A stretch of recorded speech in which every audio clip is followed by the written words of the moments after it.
Wabarakatuh. Waalaikumsalam warahmatullahi wabarakatuh. Ya, saya record ya. Oh iya. Ini yang record Pak Dayat kah? Iya, ini saya record juga Bapak. Buat jaga-jaga Oke. karena di sini hujan deras. Oke, atau saya record. Iya, record juga nggak apa-apa Bapak. Oke. Baik, Assalamualaikum warahmatullahi wabarakatuh. Mohon izin untuk share screen ya. Suara saya kedengaran kah Pak Dayat? Oke, sudah kedengaran Bapak? Ya. Mohon izin tadi sebenarnya materi kali ini adalah bentuk sharing pengalaman pribadi di dalam menulis.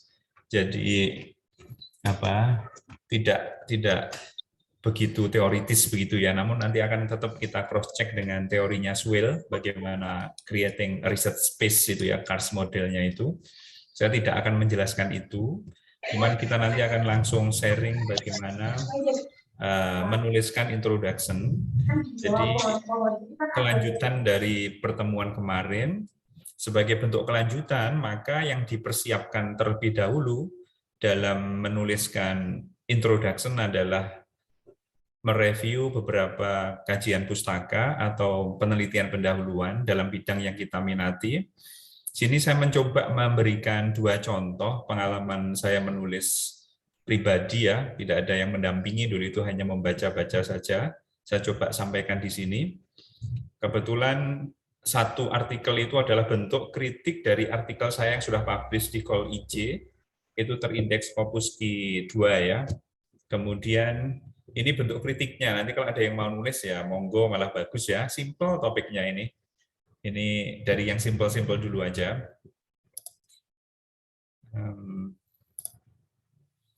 Ini tidak akan dijelaskan, ini move-nya miliknya Swale sama Frick tahun 2012, bahwa kalau mau membuat introduction yang bagus isinya ini tidak akan saya bahas, tapi nanti akan saya coba refleksikan bagaimana yang kita tulis itu sesuai dengan ini, enggak begitu.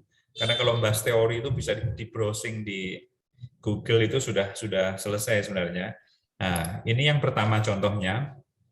PPT-nya kosong ini, yang mengisi Pak Dayat sama Pak Susanto nanti ini. Siap. Siap Pak Santo ya.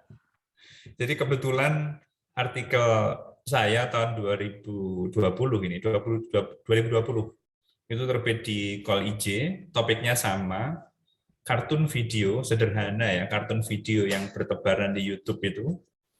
Kemudian sama EYL, English for Young Learners Incidental Vocabulary Learning at Home Context. Dari topik ini saja, ini belum judul, ini topik ya. Dari topik ini saja, kita harus mampu kira-kira menemukan kritik. Jadi ini saya tulisi, nomor 1 itu yang kita tulis gap-nya dulu. Mungkin kurang besar kah ini? Enggak ya, sudah cukup terbaca ya. Jadi tahap pertama, sebelum kita tuliskan opening, ini kan introduction ya, ada opening, ada body, ada closing. Jadi langkah pertama yang kita lakukan adalah mengidentifikasi gap dulu. Jadi gap ini saya sebut sebagai nomor 1.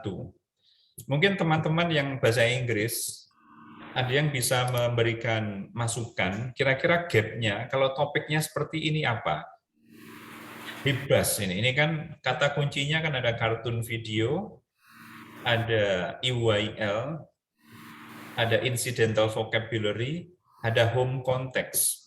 Jadi kelihatan ya, home context saja itu kalau kita kita telaah begitu, oh berarti previous studies kebanyakan pembelajaran kartun sama vocab itu dilakukan di lingkup sekolah. Berarti itu kita tulis di sini. Itu kita tulis di body gap. Nah, untuk bisa membuat kritik seperti saya tadi, itu perlu membaca ya 10 tahun terakhir, 8 tahun terakhir, artikel yang terbit di jurnal-jurnal bagus, ini sudah diskusi pertemuan kemarin ya, untuk kita temukan kritiknya. Jadi misalkan saya tuliskan bahasa Indonesia saja, jadi yang pertama adalah sebagian besar apa ini namanya,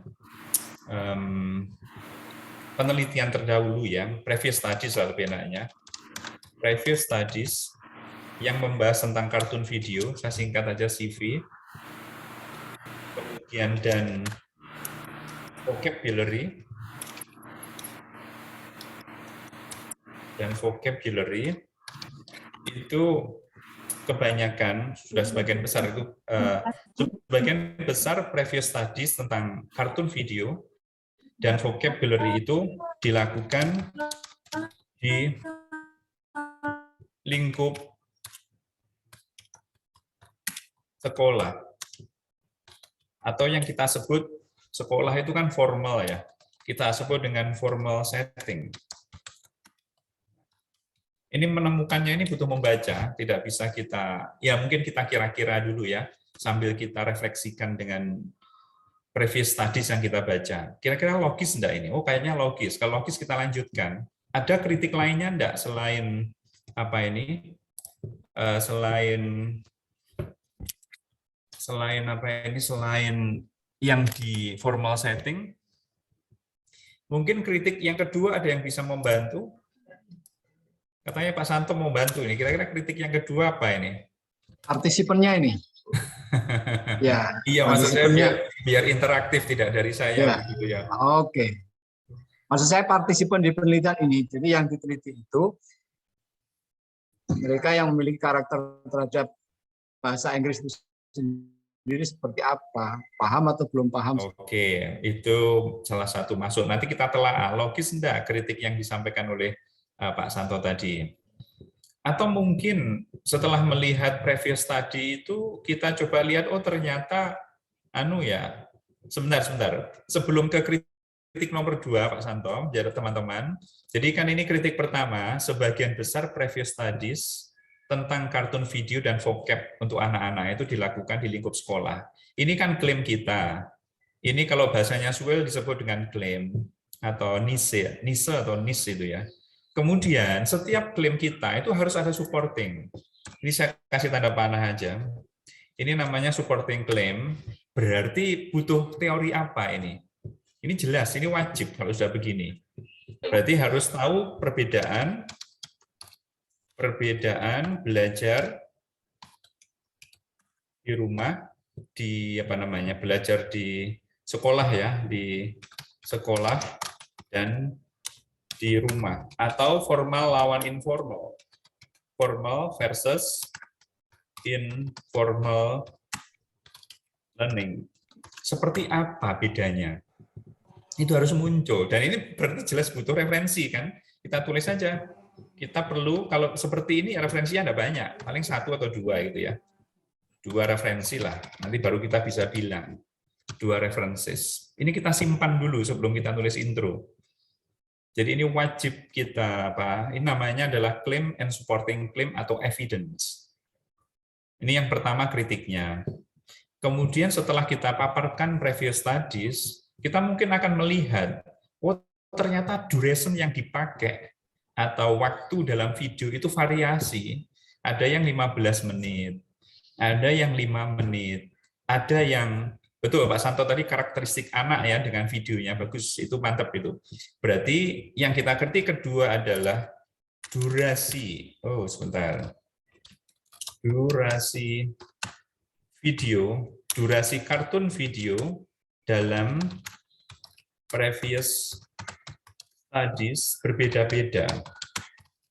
Berarti artinya ada yang pakai landasan, ada enggak. Berarti dipertanyakan landasannya ya. Landasan penggunaan video dengan, ini dari Pak Santo tadi, dengan karakter siswa.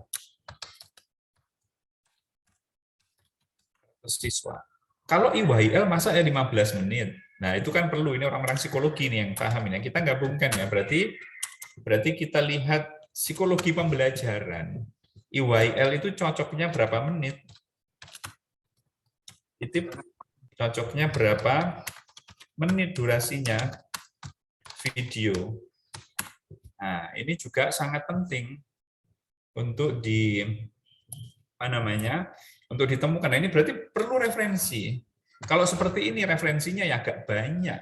Kalau ada, ini saya tulis ya, kalau ada yang menyebut aman, menyebut untuk usia tertentu, hendaknya durasi titik-titik menit. Ini aman. Tapi permasalahannya kalau tidak ada, bagaimana kalau tidak ada? Kalau tidak ada, berarti kita menemukan kayak kita itu loh, kalau kita kerja kelompok itu sebenarnya kelompok ideal itu berapa sih dalam kelompok? Apakah 2 orang, apakah 3 orang, ataupun 5 orang? Nah, itu kan tidak ada aturannya ya. Tapi kita bisa argumen dengan melihat berbagai previous study dan kita sintesis sampai logis gitu. Oh, ternyata sebaiknya antara sekian menit. Nah, itu harus ketemu. Itu tidak bisa ditemukan di internet kalau tidak kita sintesis, tidak kita mereview previous studies. Kalau tidak ada, kita menemukan sendiri. Berarti dengan membuat apa namanya ya? Membuat logika, membuat argumen yang logis. Yang kadang-kadang tersirat dari ini butuh referensi. Nah, agak banyak berarti. Kalau ada tadi berarti cukup 1 atau 2 referensi. Tapi kalau tidak ada, berarti kan dikumpulkan ya 10-an referensi begitu ya tentang kartun video dan durasinya di rata-rata saja beres. Artinya ketika kelompok dewasa itu sekian, ketika kelompok anak-anak kebanyakan sekian, maka kita bisa merata-rata sebetulnya ya. Di rata-rata saja sesuai dengan usianya. Nah, ini butuh 10 referensi, sudah saya tulis ya, 10 referensi. Nah, ini tantangan kita di dalam, kalau ini lengkap, nanti literature review juga merem, istilahnya tinggal mengalir saja ya. Ini kritik kedua. Setelah kritik kedua selesai, adakah kritik lainnya dengan melihat previous studies, summary yang sudah kita sarankan bagi anggota IRID kemarin jika ingin jika ingin kolaborasi ke depan ya. Jadi mohon maaf, PPT kosong tadi ini nanti akan kita berikan. Kalau yang ingin menulis silakan diisi. Isinya simpel seperti ini. Lah itu nanti berikan kepada koordinator kemarin. Koordinator nanti akan mendiskusikan ini kualitas gap kita. Kalau kualitasnya dirasa cukup bagus, saya memprediksi artikel ini 80% accepted dan publish. Jadi ibaratnya kita sudah mau membuat artikel itu sudah tahu arah keseluruhannya termasuk prediksi kebaruannya, prediksi temuannya itu sudah kelihatan nanti. Itu kritik yang kedua. Kritik yang ketiga masih ada lagi kah? Monggo, kalau masih ada silakan. Kalau nggak ada cukup 2 ini saja. Atau kritik, ini kebetulan saya menemukan kritik yang ketiga. Ini sebenarnya saya mengkritik artikel saya sendiri, mau saya tulis lagi. Kalau ada yang mau menulis, monggo, saya siap untuk menjadi co-nya. Tapi asal yang menulis ini sebagai kontributor nulisnya banyak ya. Saya hanya mengarahkan sama merevisi dikit gitu ya. Nanti subjeknya tetap di sekolahnya di Blitar ya, yang sekolahnya apa? Almarhum ayah itu ada yayasan MI ya di sana ya. Nah, sebentar. Kemudian yang ketiga kritiknya, ini menurut saya, vocab yang diajarkan, vocab di previous studies,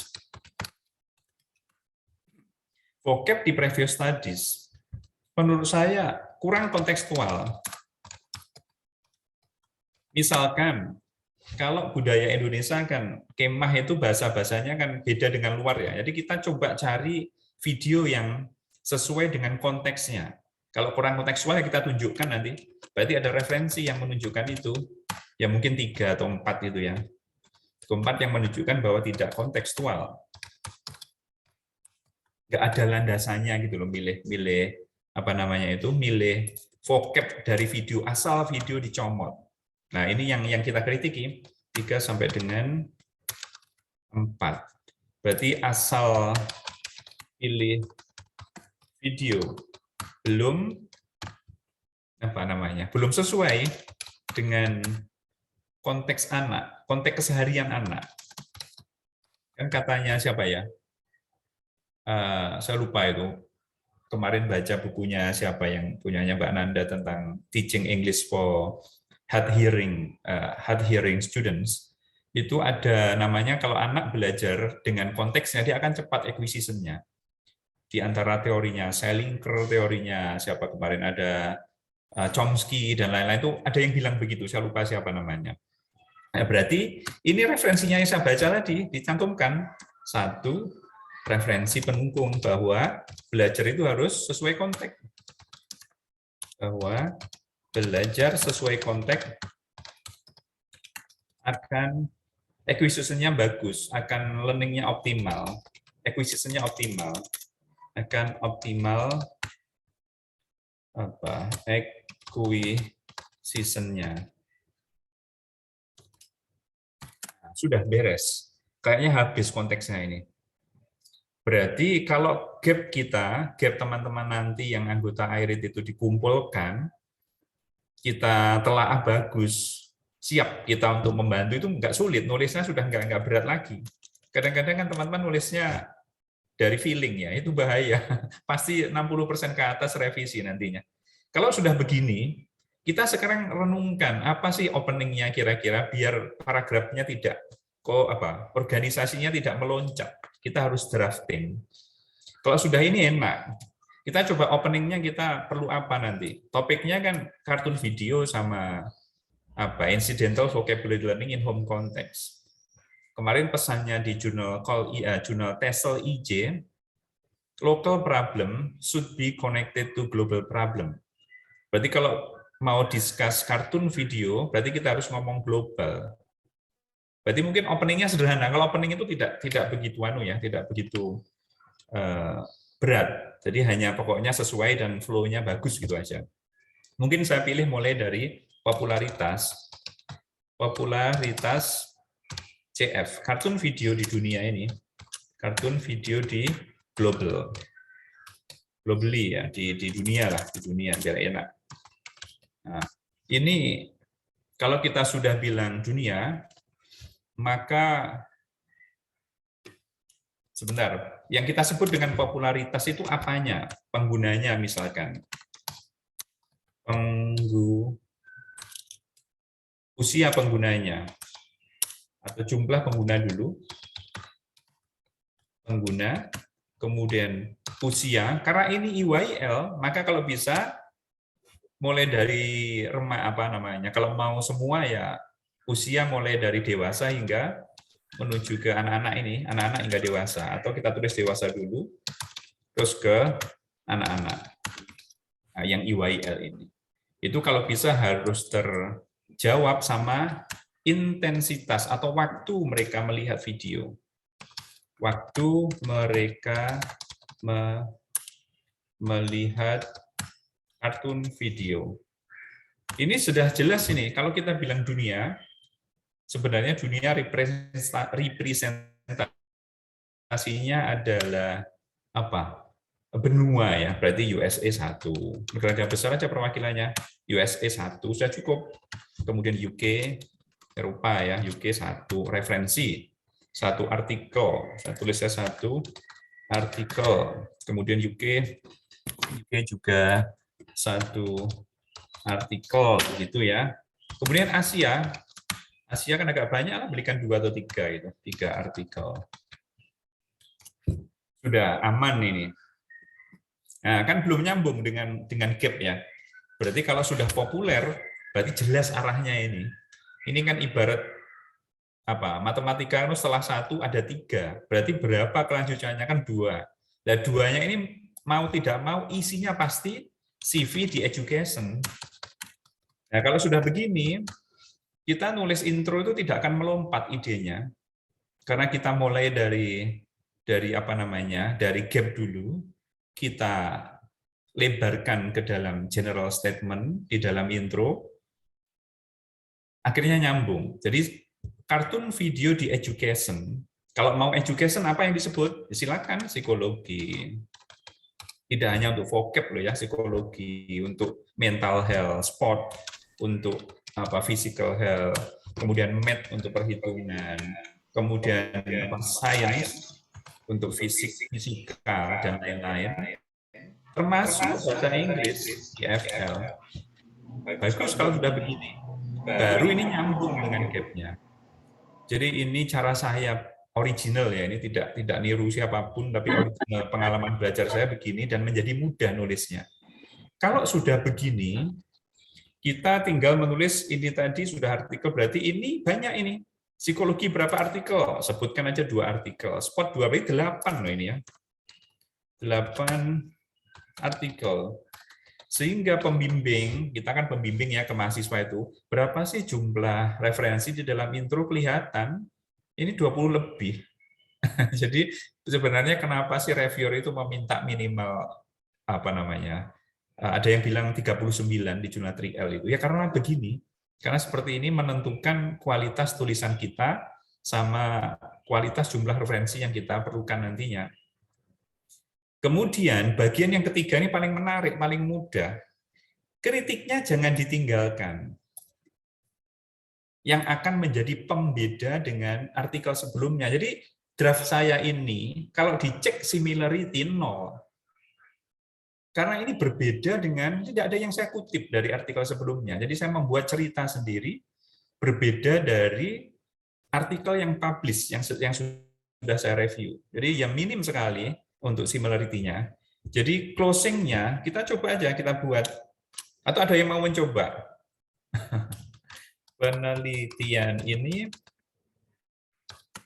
mencoba, examine, saya campur lah. Examine how cartoon video, nah dengan durasi, ya kan, dengan durasi berapa menit sesuai dengan yang tadi, menit atau dengan durasi yang dikontrol. Nah, kalau sulit ini ya, durasi yang terkontrol dan apa namanya, vocab yang durasi yang terkontrol. Kemudian dan vocab yang kontekstual di EYL home setting dapat meningkatkan apa tadi? Incidental vocabulary learning. Sudah jadi ini. Sekarang kita coba nulis intronya. Nah, ini bebas kalau setiap orang sudah punya ini ya, seperti mengarang esai kemarin. Jadi kita tidak akan apa namanya, tidak akan kena plagiat. Kita coba di slide berikutnya nuliskan. Mungkin ada yang ditanyakan dulu sebelum kita coba kembangkan ini ke dalam draft intro. Jadi nanti monggo yang teman-teman grup IRID jika ingin kolaborasi, jika ingin bimbingan, disediakan ininya, nomor 1 gap-nya ini. Jadi tidak perlu panjang-panjang. Nanti kalau kita sudah ketemu gap, kita diskusi dengan tim, dengan anggota pengurus apa namanya, IRID ya. Kritik A ini kualitasnya bagaimana? Oh bagus, referensinya 2 cukup oke. Kritik B cukup bagus. Kemudian apa namanya? Apa itu? Kualitasnya juga oke, berarti lanjut. Nanti kalau kualitas kritik itu tidak logis, baru kita uji dengan membaca artikelnya, dengan mensintesis artikel yang dikumpulkan. Kalau sudah oke, berarti ya saya bilang tadi 60%, 80% artikel kita itu pasti selesai, asal dikerjakan gitu aja, dan kebaruannya pasti nampak, originalitasnya, kebaruannya itu muncul, hanya tinggal faktor bahasa, faktor nyari referensi, itu seninya di sini. Jadi kalau kolaborasi tidak hanya kamu kerjakan bab 1 ya, tapi mulai dari awal kita sudah bisa bagi. Saya, Pak Santo, Pak Dayat, Bu Rina, Pak Niko misalkan, Pak yang apa masih awal, tolong nyari ini ya, opening 8 artikel Amerika 1 4 artikel, UK 1, Asia 3, berarti ada 5 artikel untuk apa popularitasnya CV. Jadi berbagi tugas. Ketika tugas itu dikumpulkan membentuk sebuah benda, sebuah apa namanya, sebuah objek yang bagus, yaitu artikel yang miliki novelty. Kemudian yang baru bisa nulis tadi ya ini nyari yang B, kartun video di education. Psikologi ya apa dipakai untuk klinik kesehatan, untuk terapi dan lain-lain. Di spot untuk ini, di mat untuk ini, di EFL untuk ini ya enak. Jadi kemudian yang agak berat, yang sudah lumayan bagus, mencari pendukung kritik yang bagian body atau gap itu. Sehingga enak wis kita nulis bersama. Ayo kamu nyari yang kritik nomor 1. Saya nyari kritik nomor 2. Ini kalau dikelompokkan 4 orang cukup ini. Orang pertama yang berpengalaman nulis bagian A, yang cukup berpengalaman B, yang agak berpengalaman C, yang kurang berpengalaman bisa A. Jadi itu mudah. Kalau seperti ini kita lakukan, insya Allah lah tidak ada namanya rejected, itu tidak ada. Karena betul-betul real ya dengan melihat previous tadi.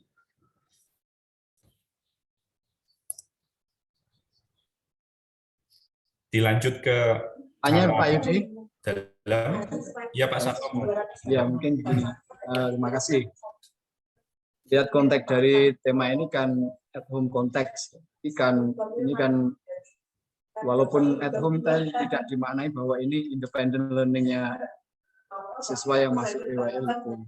Maksud saya seberapa tingkat pentingnya sehingga fasilitator dalam hal ini, fasilitator at home itu tidak disebutkan pada tulisan Pak Yudi ini.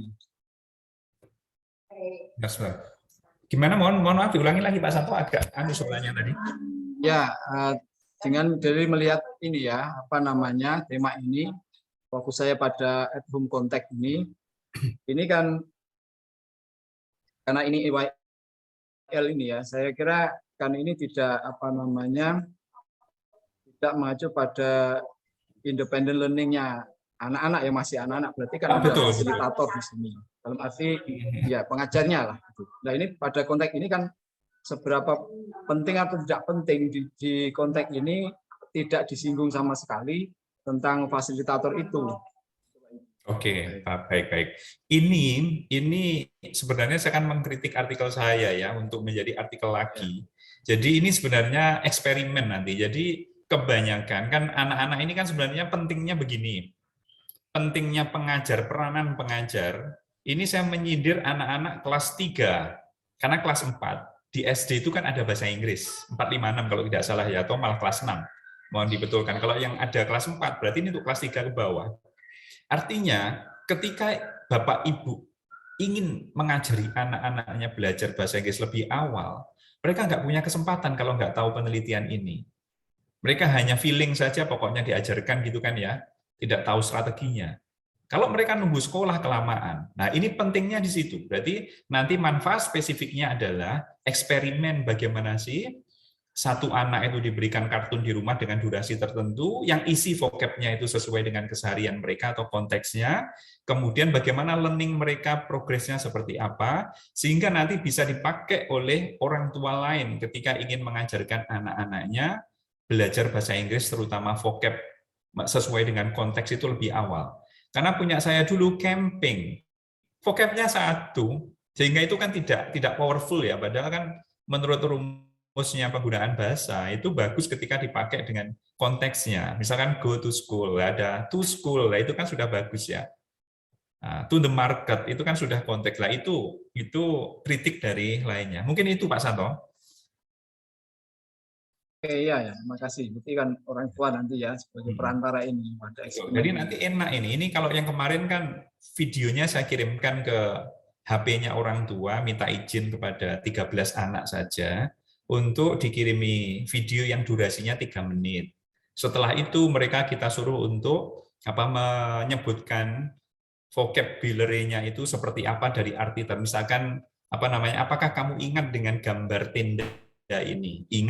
Ingatkah apa bahasa Inggrisnya tenda? Itu begitu tidak menulis mereka menyebut di voice notes-nya gurunya ibunya HP terus kirimkan ke kita ya. Ini sederhana sekali. Jadi sebenarnya ini kalau mau dibuat case study juga bisa, berarti eksperimen saya dulu dianggap sebagai yang pakai kartun video dianggap sebagai sudah dilakukan, unik ya. Terus kemudian diteliti bagaimana meningkatnya vocabulary itu juga bisa sebenarnya kalau mau case ya. Tapi saya suka dengan eksperimen yang ini. Mixed method gitu, ada eksperimen, ada attitude-nya mereka terhadap kartun. Ini belum melihat kartunnya pakai caption, pakai tidak. Ini yang belum diuji juga. Kalau mau bisa jadi 2 paper ini nanti. Kalau kritiknya ini bagi 2 misalkan ya. Saya itu jadi 2 paper tersendiri. Oke. Jadi saya ulangi lagi, tahap yang utama adalah membuat kritik tadi ya, kualitas kritik kita simpulkan, kita uji dulu, kalau sudah oke, baru kita kerjasamakan ininya, kolaborasikan. Itu sebabnya kenapa PPT tadi saya kosong. Saya ingin mencoba mengisi langsung biar mengalami gitu ya. Oh begitu cara saya dulu belajar, sharing pengalaman saja.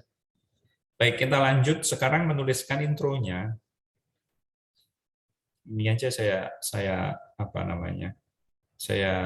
teruskan di sini aja ya. Atau saya copy. Oh ini sudah ada opening, saya copy. Berarti kalau namanya popularitas, nulisnya di sini ya simpel sekali ya. Berarti kartun, ini kan aja, ini drafting, nggak mungkin saya buat paragraf penuh ya. Kartun video populer sudah sangat populer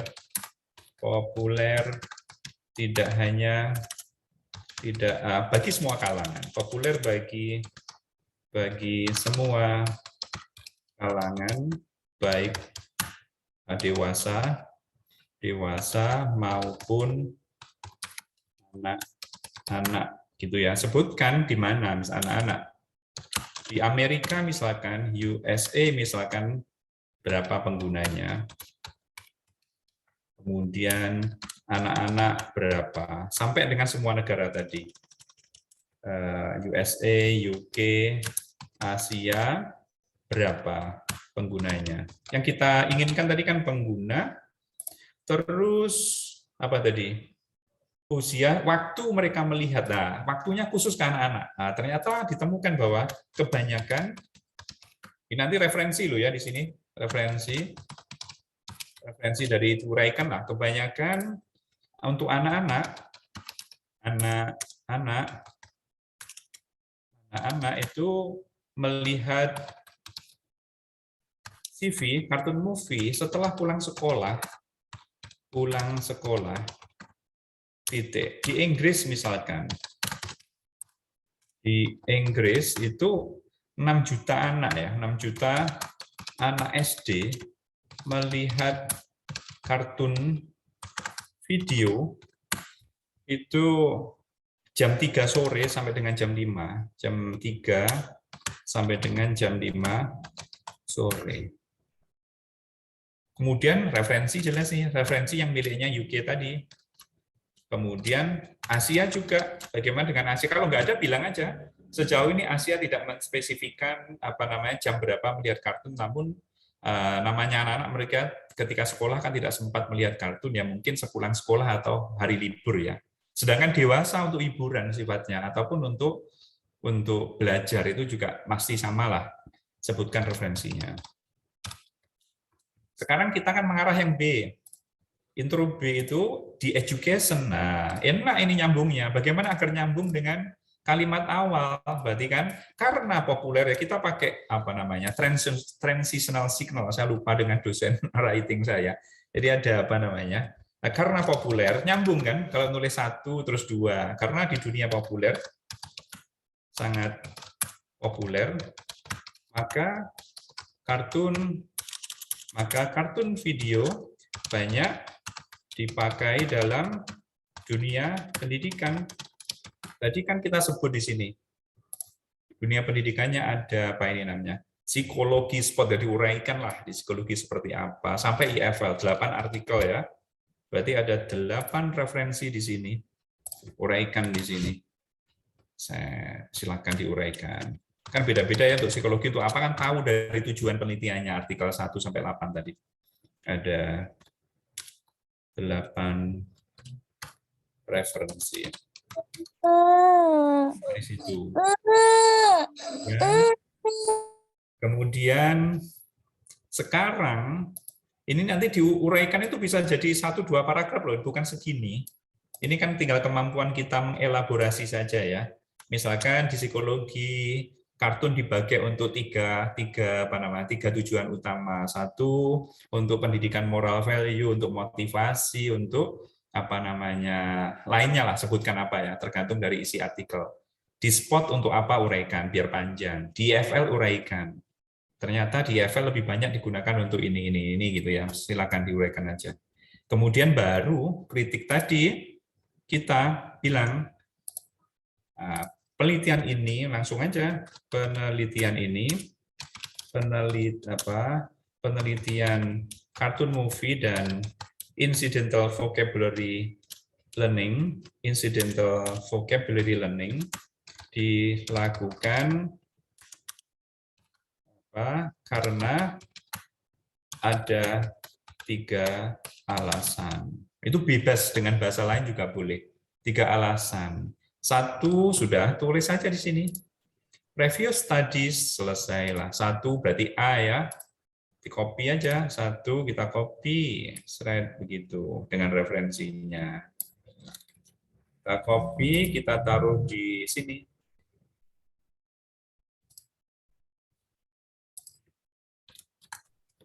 Sudah jadi. Alasan kedua, ini sudah jadi 600 kata, ini usah panjang-panjang intronya. 500-700 kata sudah cukup. Ini juga kita pindah ke sini. Kalau ada yang mau nulis ini silakan. Ini belum ada yang nulis. Ini saya mengkritik punya saya biar jadi topik baru. Kalau saya mengulangi yang punya saya sudah terbit emang.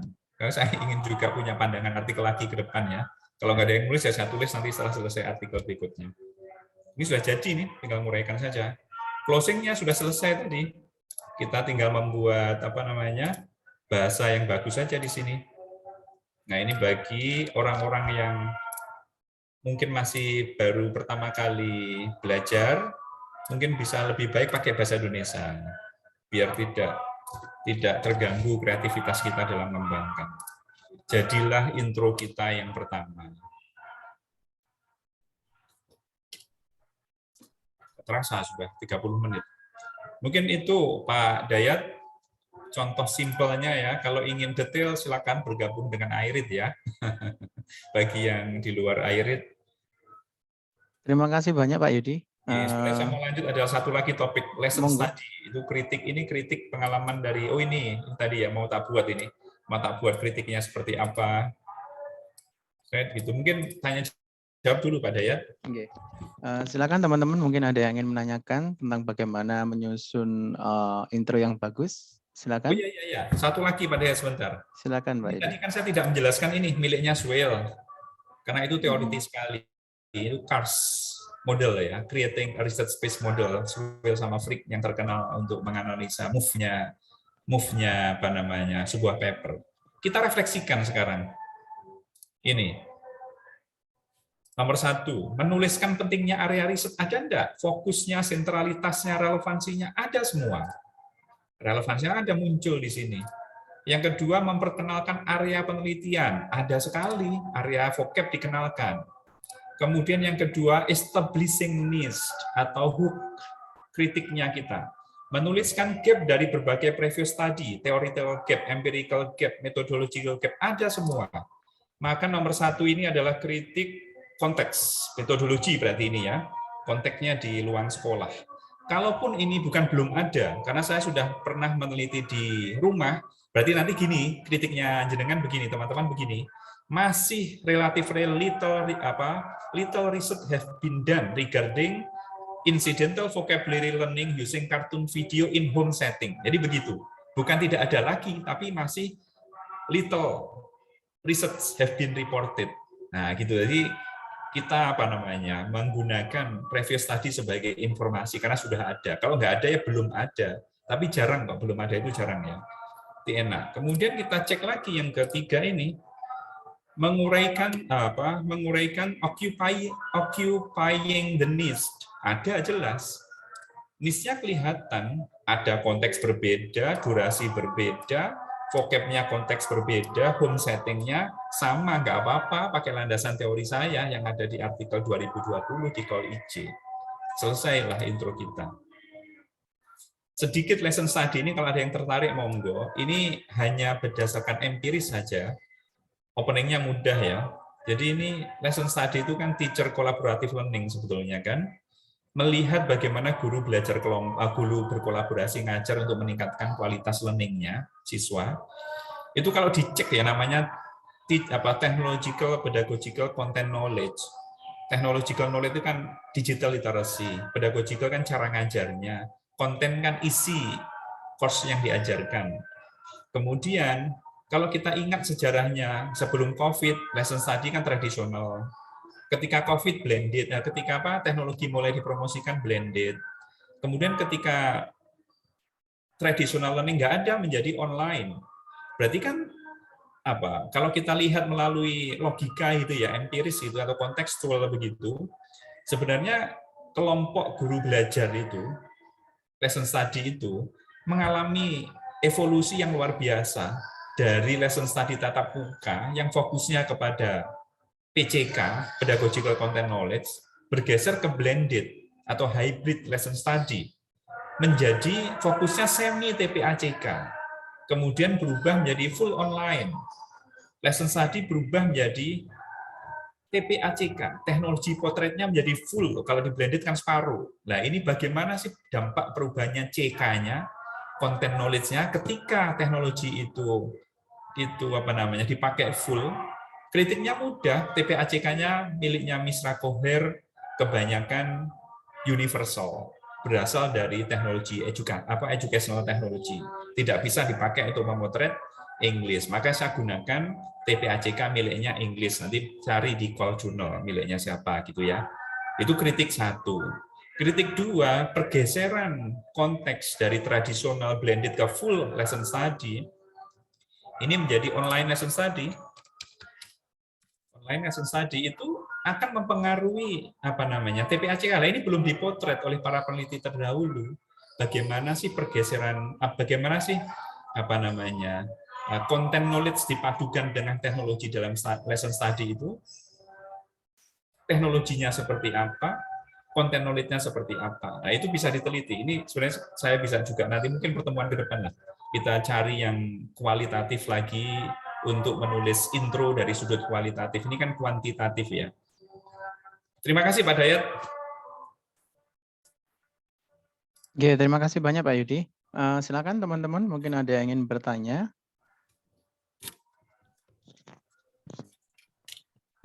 Untuk penulisan introduction, apakah ada yang ingin bertanya?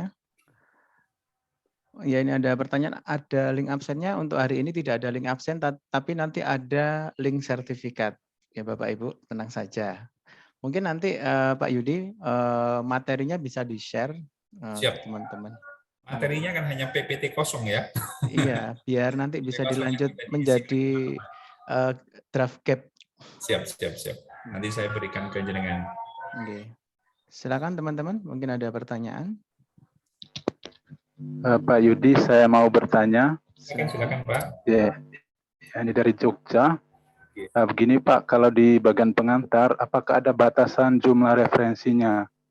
Karena ada ketentuan di jurnal seperti Asia TOEFL, mereka menganggap kita plagiat kalau terlalu banyak referensi, Bapak. Jadi kita juga di sini serba salah. Kalau kita cantumkan terlalu banyak, karena tadi saya lihat sudah berapa totalnya di pengantar. Nanti takutnya dianggap sebagai plagiasi juga if we use too many references begitu. Monggo tanggapannya Bapak. Terima kasih Pak. Baik, pertanyaan yang bagus ya.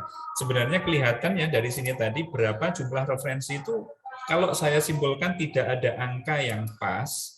Tapi kalau kita lihat dari uraian ide kita itu kan jelas kelihatan. Jadi misalkan ini, jadi kebanyakan nanti kelihatannya di mana? Ini kelihatan. Misalkan popularitas CV di dunia, itu kita satu aja cukup per negara satu, berarti nggak berlebih kan? Kalau ini kebanyakan dua-dua ya dihilangkan satu. Mohon maaf, terkait dengan plagiasi dengan jumlah referensi sebenarnya tidak ada ya.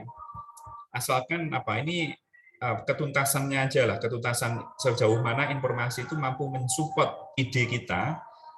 Kemudian terjadinya plagiasi adalah salah teknik mengutip. Kita memparafrase tapi hanya mengganti kata-kata tertentu. Misalkan popularitas CV di dunia ini saya ganti. Popularitas berarti diganti dengan kata lain. Nah itu yang nggak boleh. Kalau itu namanya indirect quotation. Tapi kalau direct quotation harus ada yang menghendaki 40 kata kalau pakai halaman ya, kalau enggak berapa itu ada caranya. Itu harus dikuasai. Jadi keterkaitannya referensi dengan plagiasi sebenarnya kesesuaiannya di dalam mengutip. Kesalahan mengutip itu bentuk plagiasi. Termasuk tadi ya salah mengutip dari kutipan langsung menjadi tidak langsung. Nah, itu yang berbahaya di situ. Dan kemudian referensi itu kan hanya dibutuhkan pada strong sentence. Jadi popularitas di dunia itu kan strong sentence. Berarti di Amerika berapa itu strong sentence, maka butuh satu referensi ada cukup. Nah, kalau previous study tadi ingin ini hanya 8 ya enggak apa-apa, dari tahun terakhir, 10 tahun terakhir, 8 tahun terakhir, 7 tahun terakhir enggak apa-apa. Itu tidak banyak. Kemudian di dalam intro, itu kalau saya boleh sintesis, itu di atas 15 referensi di dalam intro itu. Karena sudah kelihatan kan, kita menguraikan artikel 5 tahun terakhir, kalau dua-dua sudah 10. Di A ini aja sudah 3, sudah 13. Di C ini aja sudah, kalau 114, sudah 16. Ini kalau 11 loh ya. Tapi tidak mungkin 1 kalau seperti ini. Cara menguranginya begini nanti. Dihilangkan aja ini. Tinggalkan IFL. Nah, beres nanti kan. Jadi sehingga organisasi ide kita tuh dipagari, kita tidak akan ngomong selain ini. Itu enaknya. Kemarin yang waktu review paper, mungkin tidak di draft begini. Sehingga saya tahu, oh ini kok arahnya kembali lagi ya. Sudah membahas belief, sudah mau ngomen bahwa belief-nya itu hanya fokus di SMA, tidak di perguruan tinggi, tapi di bawah ada info belief lagi. Ya, itu karena memang draftingnya yang kurang strong, kurang kuat dia organisasinya. Mungkin itu Pak G, jawaban saya. Oke, Bapak itu ada lanjutan pertanyaan selain paraphrase, bagaimana cara mengutip teori atau referensi dalam kalimat sehingga tidak termasuk dalam plagiarisme? Iya, jadi kebanyakan mungkin ini begini. Misalkan teori yang dipakai untuk teori apa namanya, socio-cultural teori tidak perlu disebutkan teorinya. Jadi misalkan interaksi antara anak dengan video ini. Kalau teori socio-cultural kan interaksi dengan anak pembelajar, learners dengan lingkungan, dengan sumber belajar. Kalau kita bahas dengan kartun video, interaksi anak dengan kartun video itu juga sebagai bagian dari socio-cultural teori. Kita dalam kurung Vygotsky 1989 beres. Jadi kita tidak akan menuliskan lagi isi daripada teori yang di socio-cultural tadi. Jadi reviewer sudah tahu bahwa oh iya betul, ini yang nulis ini paham bahwa teori socio-cultural terjadi interaksi tidak hanya dengan human, tapi dengan sumber belajar seperti kartun juga dinamakan dengan socio-cultural theory. Jadi kita tidak perlu nuliskan panjang lagi. Itu trik-trik kita agar terhindar dari similarity-nya yang tinggi. Kadang-kadang kan ditulis, misalkan di bab 3, case study adalah, itu kalau kita tidak pandai, nggak usah begitu. Penelitian ini masuk eksperimen karena saya ingin membandingkan satu anak-anak di usia kelas 3 belajar kartun video dengan jumlah kartun video yang hanya 3 menit dengan vocab yang tidak tunggal konteks, maka itu lagi berkurang variasi di dalam nulis nulis metodologi. Jadi itulah trik-trik sendiri. Jadi bahaya saya simpelnya itu kita membuat cerita sendiri. Teori-teori yang ada itu hanya nempel di dalam cerita kita. Jadi referensi yang miliknya penulis-penulis hebat itu nempel di kita. Jadi kita numpang didukung oleh mereka, begitu simpelnya itu. Jadi itu tidak akan membuat plagiat sama sekali di dalam nulis. Tapi kalau masih mengganti dipindah begitu itu bahaya. Itu yang dekat dengan similarity-nya sebelum diuji. Dan similarity itu tidak bisa dicek dengan Turnitin atau IT-ticket atau sejenisnya ya. Itu kan indikasi awal.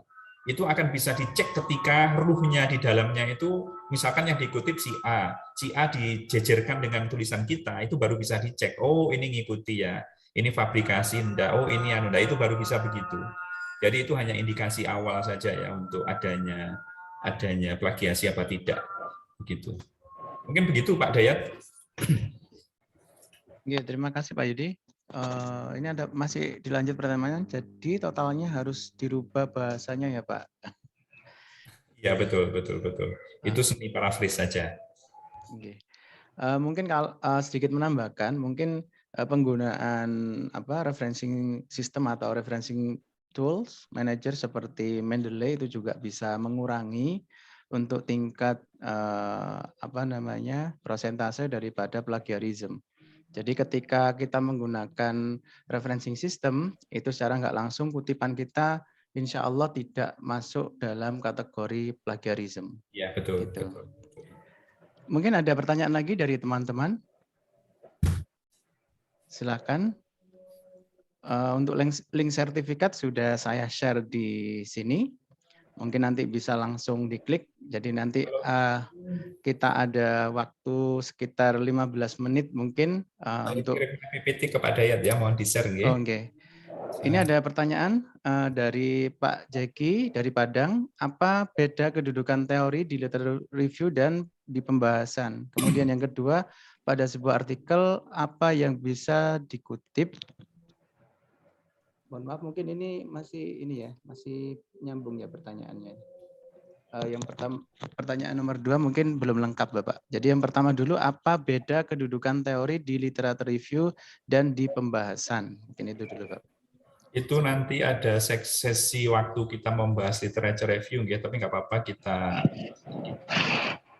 Jadi sebenarnya kalau dari gap ini tadi, ini kan ada namanya landasan teori. Di mana landasan teorinya yang ini? Kita bisa lihat kan, apakah yang penggunaan vocab yang kontekstual, ataukah yang landasannya belajar di di rumah sama di sekolah.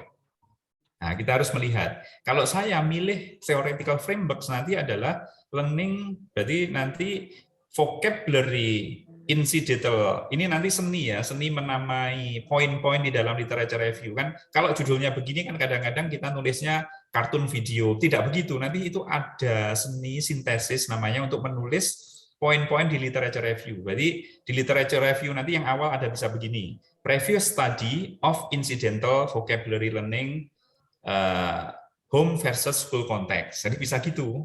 Tidak hanya home context tok, tapi karena kita membahas dua-duanya, berarti namanya adalah perbedaan antara vocabulary learning and home context. Bisa ditambah titik 2, theoretical frameworks, yaitu kapan kita harus menggunakan secara kontekstual. Nah, sebenarnya itulah nanti akan kita bahas di pertemuan berikutnya tentang namanya landasan teori yang digunakan. Jadi landasan teori yang digunakan sudah muncul di sininya sebenarnya. Cuman di sini tidak kita katakan sebagai theoretical framework, supporting claim namanya, atau support teori untuk mensupport klaim kita, yaitu kontekstual. Dan nanti diulas di bab 2 itu. Jadi sebenarnya kalau ini sudah jadi, bab 2 itu hanya mengulas ini mendalam. Kemudian yang paling berbeda adalah mengupas landasan teorinya tadi, baru kita ambil teori contextual learning. Teori contextual learning dalam belajar apa, kita terapkan dalam belajar vocab seperti apa, sehingga landasannya kuat. Landasannya pemberian vocab. Jadi itu nanti akan sesi berikutnya detailnya. Namun gambaran preliminary description-nya seperti itu. Jadi di sini sudah mengandung namanya theoretical framework, nanti akan kita ulas di sana. Jadi dalam intro literature review discussion, kita akan mendiskus. Jadi discuss-nya, kalau landasan teorinya sudah dipakai, vocab itu harus kontekstual, berarti nanti di discussion diadu no ya. Previous study yang tidak kontekstual, temuan vocabnya begini. Kemudian previous current study, my study, dengan kontekstual vocabulary pakai landasan teorinya siapa, begitu yang saya sebut tadi. Temuannya seperti ini. Kalaupun sama, yang pasti jelas beda. Kalau incidental vocabulary tidak kontekstual kan tunggal ya, tidak mampu membuat vocab panjang. Tapi kalau yang kontekstual mampu membuat vocab panjang yang amazing, walaupun ada kesalahan-kesalahan go home, go school misalkan, atau go house muncul begitu nggak apa-apa, di finding ketemu begitu nggak apa-apa. Ini sudah ada indikasi yang kita discuss. Nah itu dipakai untuk mendiskus di dalam literature review, landasan teori kita pakai di dalam mengadu di bagian discussion tadi. Jadi seperti itu Pak. Itu nanti agak rumit ya, karena yang paling menentukan adalah kualitas discussion, nyambung dengan intro, nyambung dengan literature review. Itu wajib, jadi tetap eksis di dalam discussion. Jadi ada 2 yang dijajarkan. Yang incidental vocabulary tanpa landasan konteks, kemudian tidak ada batasan jam, yang kita ada batasan jam diadu seperti apa sih? peranannya teori tadi bagaimana kalau di dalam tunggal, kalau di dalam sini. Nah, itu menarik. Jadi diskusi kita itu bagus ya. Itu kalau di kesehatan itu keren, menyembuhkan penyakit pakai ini. Kalau pakai ini seperti apa? Kalau di penyakit ini gimana? Itu menarik. Itu seni-seni di dalam mendiskus. Karena ada yang kesehatan tadi ya. Oke.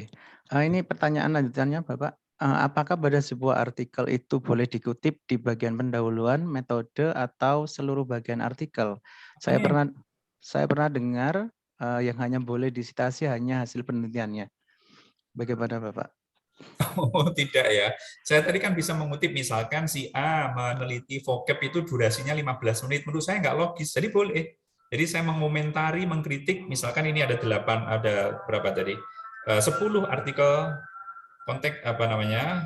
Kartun video dan incidental vocabulary, saya mengkritik punyaannya 2 orang misalkan. Misalkan si A dan si B dari Cina, dari Taiwan, dia menggunakan untuk anak-anak dengan durasi 15 menit. Hal ini bertentangan dari sudut psikologi yang begini. Jadi saya mengutip dia itu wajib saya tunjukkan referensinya, walaupun yang saya kutip bukan findingnya dia.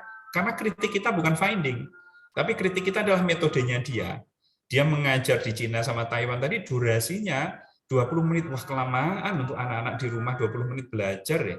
Mungkin mereka kan pendek-pendek tapi sering ganti, kan prinsipnya gitu kalau psikologi untuk anak-anak. Because they have a short concentration span ya untuk anak-anak. Nah itu perlu diulas. Jadi ngutipnya tidak harus di finding ya. Ngutip di finding itu nanti discuss di bagian discussion. Kita adu dengan finding yang baru, itu kita menggunakan previous finding, kita kutip untuk mensejajarkan. Apakah untuk verify, apakah support atau unsupport the previous finding dengan temuan kita. Itu fungsinya. Terima kasih, Pak Yudi. Ini pertanyaannya dalam-dalam ini. Iya, ini pertanyaannya di luar konteks, Bapak. Ya sebenarnya sederhana saja kita bisa nulis intro dulu, nanti yang berat-berat kita di bagian belakang lah. Set begitu ya. Nggak apa-apa, tapi nggak apa-apa pada ya. Ini mungkin menunjukkan semangatnya teman-teman. Oke, ini mungkin pertanyaan terakhir karena waktunya terbatas. Bagaimana susunan struktur discussion yang benar dalam sebuah tesis dan jurnal? Ya, itu nanti ada move discussion, itu ada 8 move atau 7 miliknya Swell. Nanti bisa dibaca Swell, itu move di dalam discussion. Dia ada namanya summarizing, kemudian ada namanya apa namanya providing evidence kenapa temuannya begitu, terus ada seninya nanti. Ya mirip-mirip yang saya ucapkan tadi, nanti saya tunjukkan pas bagian apa namanya discussion masih panjang ya, mungkin 5-6 sesi lagi. Itu ada move-nya, silakan dicek aja apa move Swell tentang discussion, itu ada 7 atau 8, tapi saya pakai hanya 4 ya. Jadi dia opening, kemudian ada apa nunjukkan kelebihannya, terus kemudian kita sintesis bagaimana implikasinya, itu terus harus ada. Itu isi-isi move secara tidak langsung untuk mengungkap sebuah discussion ya. Oke, terima kasih Pak Yudi. Mungkin apa namanya? Kalau materi sudah saya share ya, di chat sudah ada, di chat silakan dicek. Kemudian bagi teman-teman yang masih penasaran bagaimana cara menulis artikel susunan mulai dari introduction, literature review, method, discussion sampai dengan conclusion, mungkin bisa join di keanggotaan IRID karena kita setiap bulan pasti ada seminar ataupun kegiatan yang berhubungan dengan penulisan artikel ilmiah yang khususnya dipublikasikan pada jurnal terindeks Scopus. Jadi PPT ini terakhir Pak ya, PPT ini monggo diisi lah bagi yang ingin menulis ya, yang di anggota IRID, openingnya diisi nanti aja, gapnya diisi, submit kepada tim yang kemarin disebar menjadi mapping kolaboratif ya. Nanti akan kita, kalau bagus ya kita nulis bareng, enak nantinya.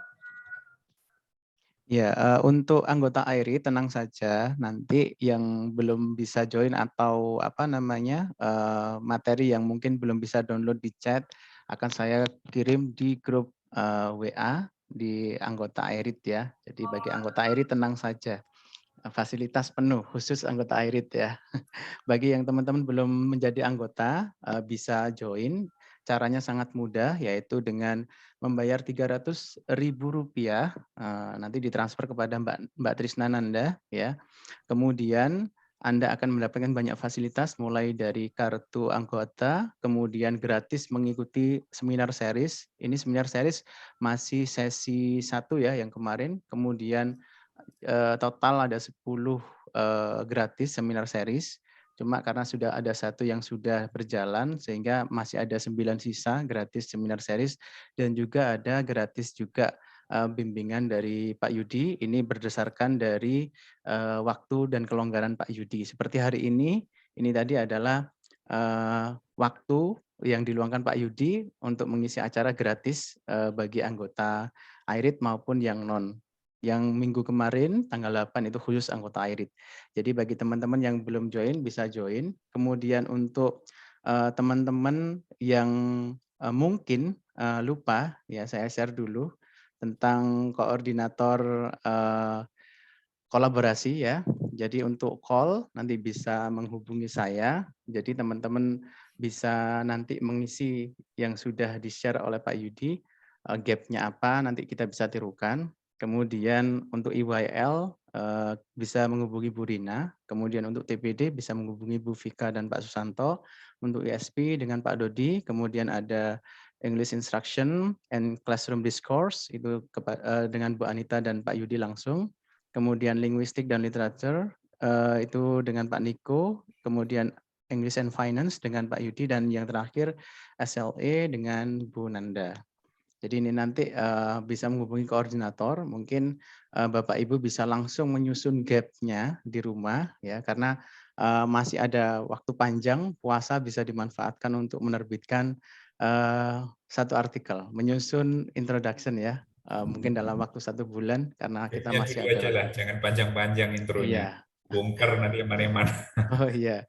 Jadi intinya adalah kesimpulan, mungkin ada kalimat penutup Pak Yudi. Iya Pak Dayat, ini teman-teman monggo kalau teman-teman berminat, yang tadi saya sampaikan itu silakan ditulis, itu masih free, masih belum ada yang nulis, jadi monggo ditulis, nanti yang terbaik akan kita bantu untuk nulis bersama-sama kolaborasi, asal harus kuat ya, kata kuncinya harus kuat baca saja, memang itu harus terlatih baca, kalau tanpa itu tidak mungkin lah. Walaupun minta bantuan siapapun, kita ke siapapun, kalau kita tidak kuat baca dan tidak mampu mengidentifikasi gap-gap tadi, maka tulisan kita belum akan terarah. Organisasi kita belum. Jadi saya tadi mohon izin sharing pengalaman pribadi, bagaimana nulis intro, nulis riset itu seperti itu, saya kelompok-kelompokkan begitu. Karena pengalaman kalau nulisnya sudah jadi, direview, bongkar 80%, data kita juga mengubah sedikit itu stres, kita menjadi tidak semangat untuk nulis, maka lebih amannya ikuti cara tadi. Salah satu cara tadi yaitu mencari gap-nya dengan membaca kajian pustaka terdahulu. Kalau itu sudah oke, diuji gap-nya oke, supporting claim-nya oke, maka nulisnya itu menjadi mudah. Jadi itu tipsnya. Monggo silakan dicoba. Nanti diserahkan WA pun boleh ke Pak Dayat atau Mbak Nanda. Kita akan coba kaji dengan tim AIRID untuk kualitas gap-nya. Terima kasih. Assalamualaikum warahmatullahi wabarakatuh.